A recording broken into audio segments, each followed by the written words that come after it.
And good morning, everyone. It's great to have you here this morning. And happy Friday, as everybody is saying in the chat there. Katie, let me know if you can see the screen. It looks like it's up on my end. Yep, we can see it. Great. Bear with me for just a second.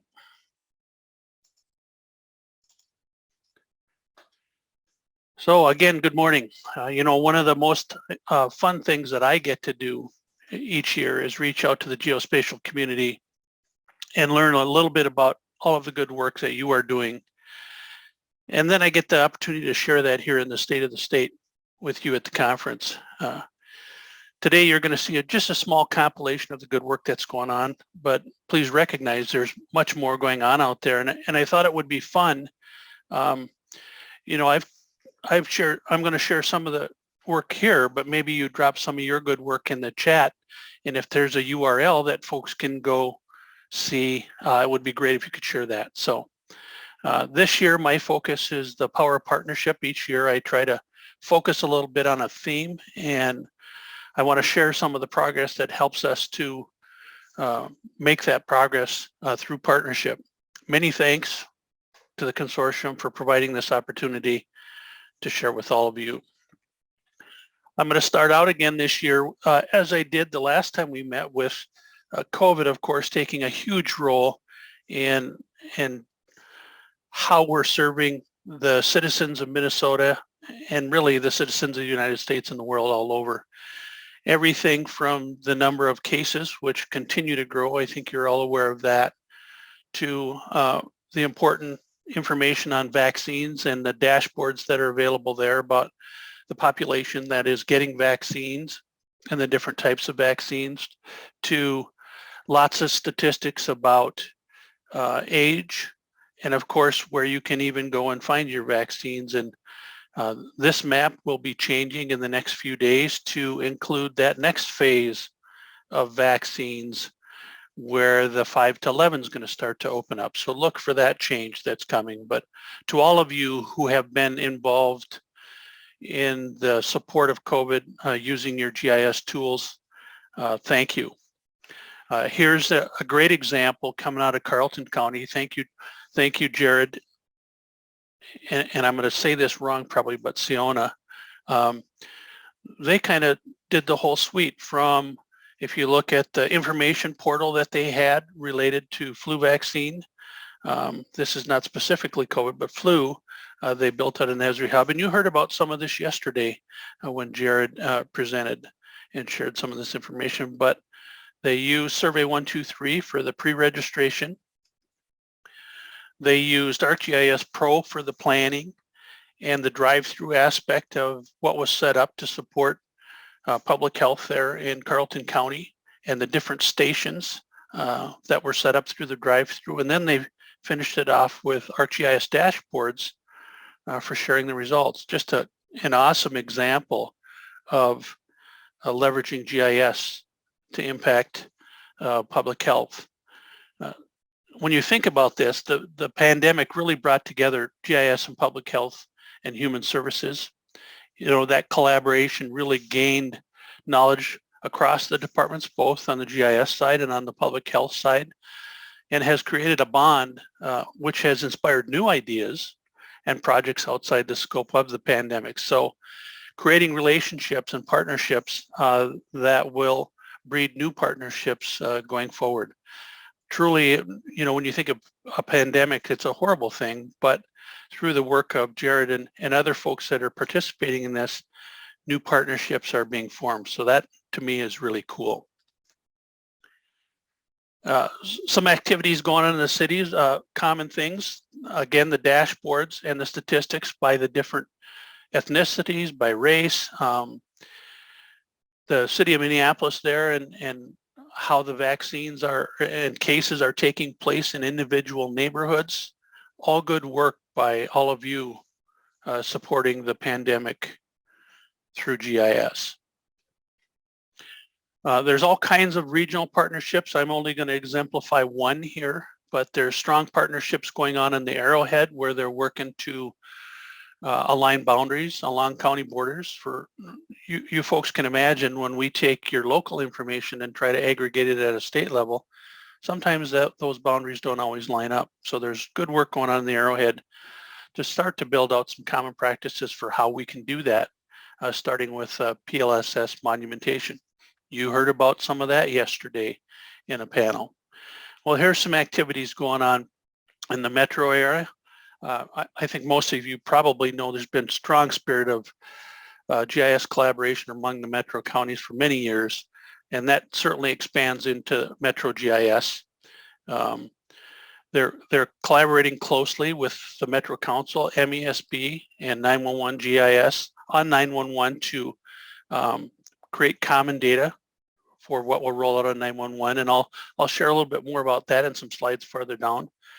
They were the leaders in developing free and open data, or one of them.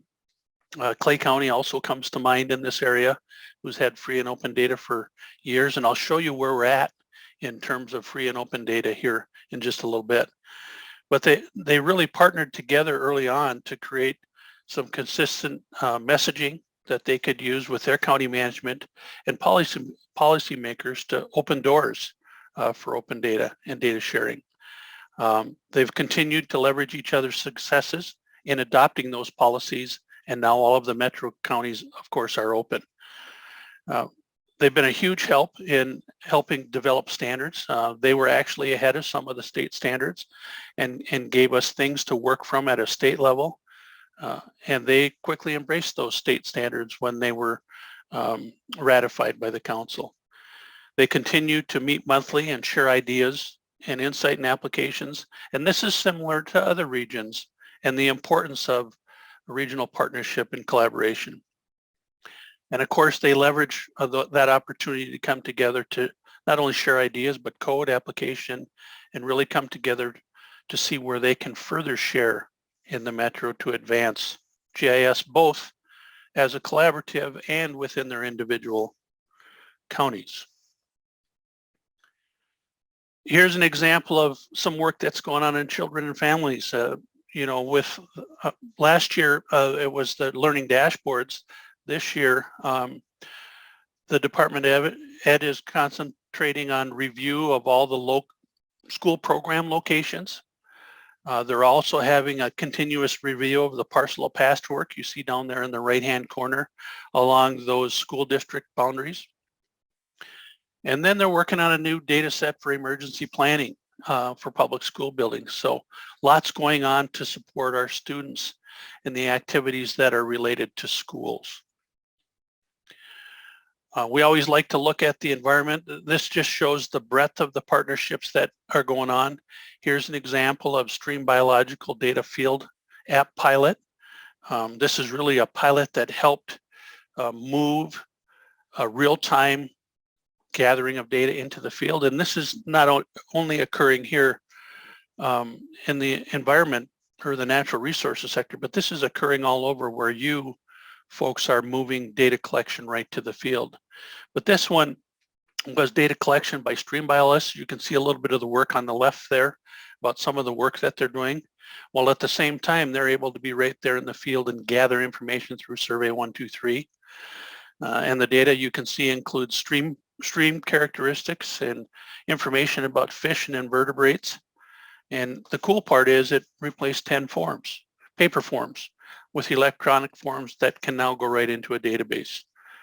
Obviously, that significantly improved the efficiency, and the form validation helped to reduce that error because it's now all digital. And instead of typing, they're making choices on a screen more. It also facilitated the use of dashboards to monitor the status and project progress of streams, and the data is now all available through an app supported that now supports real-time decision making when those conditions are required. So you can really see the conditions of the streams when you're out in the field and you have the data right there to support it, which is really cool. Another great activity where GIS is helping to improve decision making and information gathering and overall improvement. Here's another one that I'm sure you've all heard about that happened in northern Minnesota this year. It was certainly a significant and a long-lasting event that was also supported by GIS. GIS played an important role not only in information exchange, but really helped in planning the evacuations, the response, and keeping people informed throughout the entirety of this wildfire that was going on. My thanks to Matt Goodman and St. Louis County for sharing this with me. You also all probably heard in the news about Line 3, which was also a controversial event that happened in Minnesota this last year. And I think you all probably know that the oil is flowing now through that pipeline, but there was a lot of press about this, and GIS played an important role in coordinating law enforcement's protection of the rights of people on both sides of the controversy. Additionally, it was a key element in the planning. This information needs to be submitted to the Public Utilities Commission far in advance of any actual work on the ground happening. So you can imagine where that fit. GIS was used in the permitting and tracking of progress as well. So another good example of where GIS is being used to impact and help inform good decision making throughout the process. GIS is being used in cultural resources. There's a huge effort going on right now to bring the organizations together and share data about cultural resources in Minnesota. And those, if you don't know, those 4 organizations in Minnesota are MnDOT. They do cultural resources research every time they do an infrastructure project.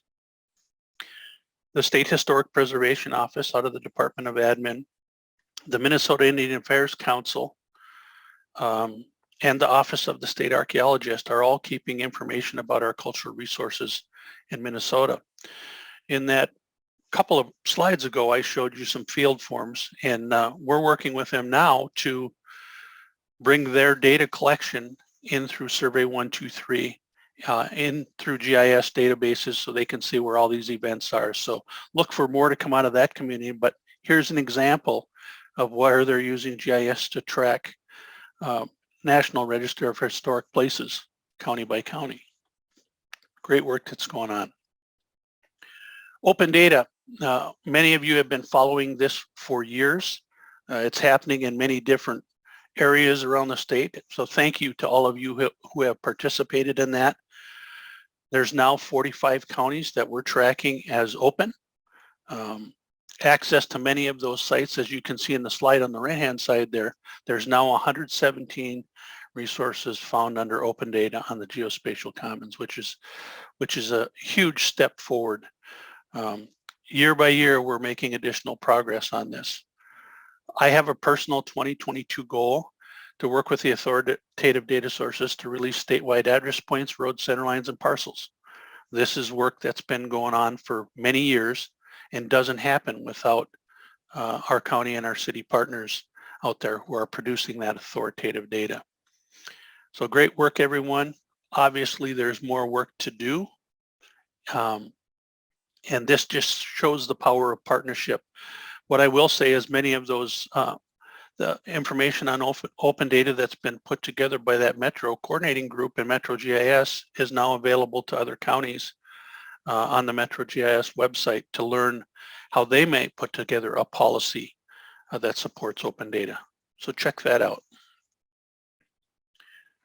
Just an example of when we look at those 45 counties, well, let me take a step back and say when we look statewide, you know, how many of you knew that there were 581,176 road segments in Minnesota?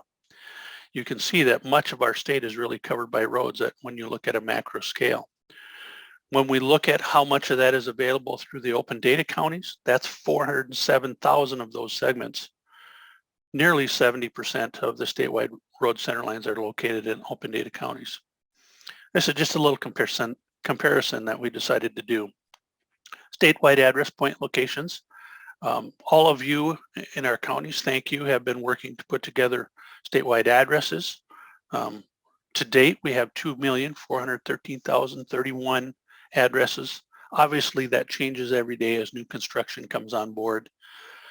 But when we look at how many of those are in open data counties, it's 81%. So it's pretty cool. Much of that is occurring through the Minnesota Geospatial Commons. For those of you that have been around, you know that the Commons is now 7 years old and that we started with 5 organizations, and you can see now there on the bottom that there are 47 organizations that are participating. We started out with around 100, and if I remember right, 114 resources from those 5 organizations. Now when you look at it, we're almost to 1,000. So some of the contributors have told me that we're going to have a big party when we reach that 1,000 mark. But this is pretty impressive that all of you have come together under the power of partnership to share 938 resources. I think the cool part of this is you can see the trend changing a little bit. And, you know, on the right there, I have circled, you see 242 map server. You see 111 web apps, and you see 51 WMS services, and even 29 KMZ setups out there. So we're moving or we're adding to our data resources in the form of web apps, web services. In the early days, it was mostly just data. So hats off to all of you who are making this data available to use more easily in apps through web services. Really well done. I will say that we have a project underway right now to do discovery for the Geospatial Commons to understand it's now 7 years old. It's still operating well, but we want to begin looking at what does the next Minnesota Geospatial Commons look like? How can we lower the barriers to participation and get even more data, open data sharing going on here in Minnesota? Next Generation 911 has been going on for multiple years now. Most recently, this last year, there was a new 911 hub rolled out that provides all kinds of different resources to users in Minnesota. It's really a single place for PSAP counties, state staff, and the public to find information about 911, the status of Next Generation 911 in Minnesota. The new site is faster, easier way for folks to collaborate with partners about Next Generation 911. Here's a little bit more information that's available. You can find the status of each of the counties out there. And really the hats off here goes to the counties for all of the work that you are doing to prepare for Next Generation 911. None of this would happen without you. What I would say is there's been many folks involved. I'm really impressed with the group and how they came together to put together and create draft standards, particularly folks like Marcia Broman, Vic Barnett, Jeff Moss, and really pushing that out there. It's just a great example of how folks are coming together through GIS, both data and tools, to bring us into Next Generation 911. So hats off to all of you. Pursuit of LiDAR in Minnesota, I think many of you heard yesterday. For those of you that attended the session, there's a lot of activities going on around LiDAR in Minnesota. The 3D Geomatics Group continues the work to acquire data in Minnesota. The LiDAR story map and plan were recently updated, and those are available on the Geospatial Advisory Council website. I think the really cool part is this next bullet where local, state, and federal partners came together with funds and have submitted successful grant requests in 2019 and 2020 for acquisition areas in Northeast, Southeast, and Southwest Minnesota. I'll show those to you in just a second. Additionally, LiDAR will be acquired in Northwest Minnesota, so there's a collaborative through the Red River Watershed Management Board and the supporting watersheds there to acquire much of the Red River and even beyond their borders a little bit. Some counties have jumped in and provided funding for that. So that's another big effort that's going to go on yet this fall. Goodhue County did an effort last year, came together and brought partners together.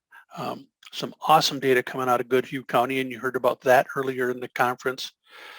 And then 2 funding requests were submitted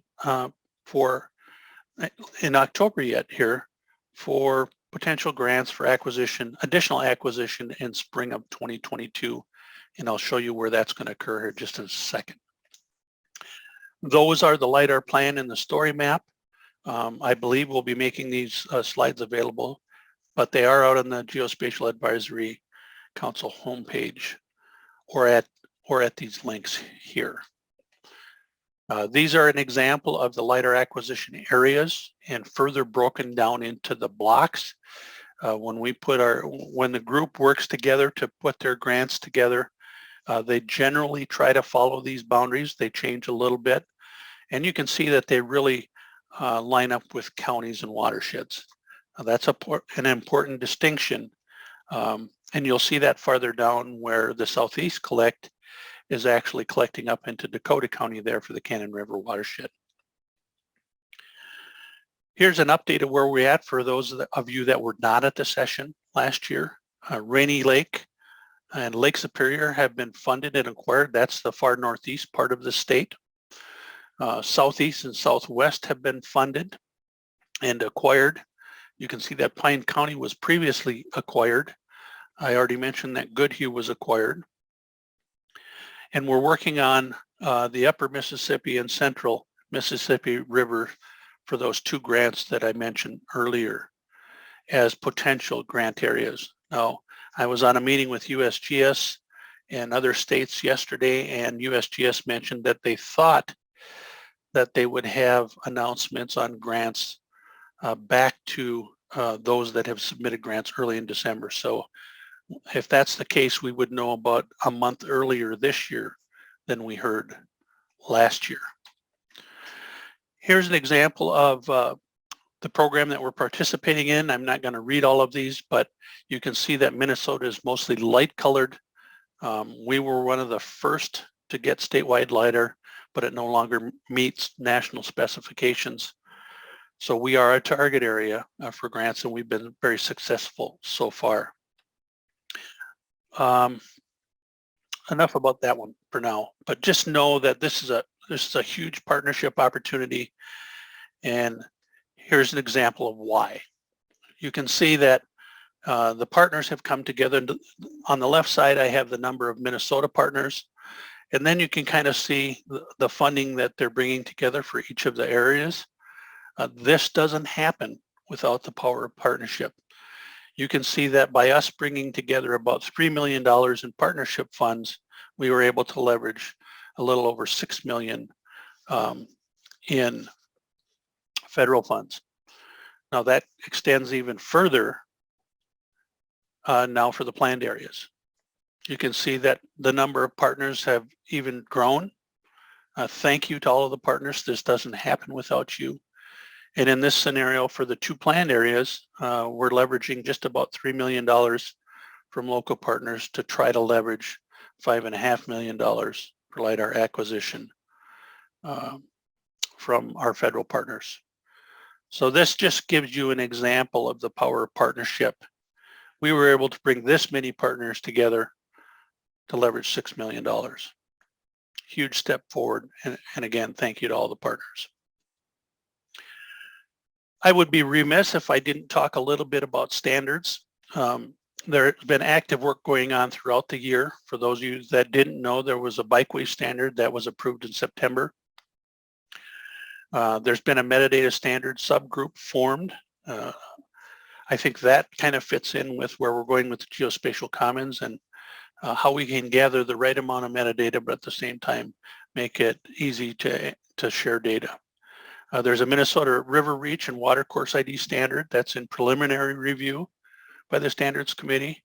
And then there's a whole bunch of pending committee that's work that's going on related to watersheds and lakes and wetland basins, usage guides for KEGAC standards, and then emergency service provider boundaries to support next generation 911 and a stormwater standard. So there's a lot of activity going on through the standards process. Again, that doesn't happen without you as partners at the table.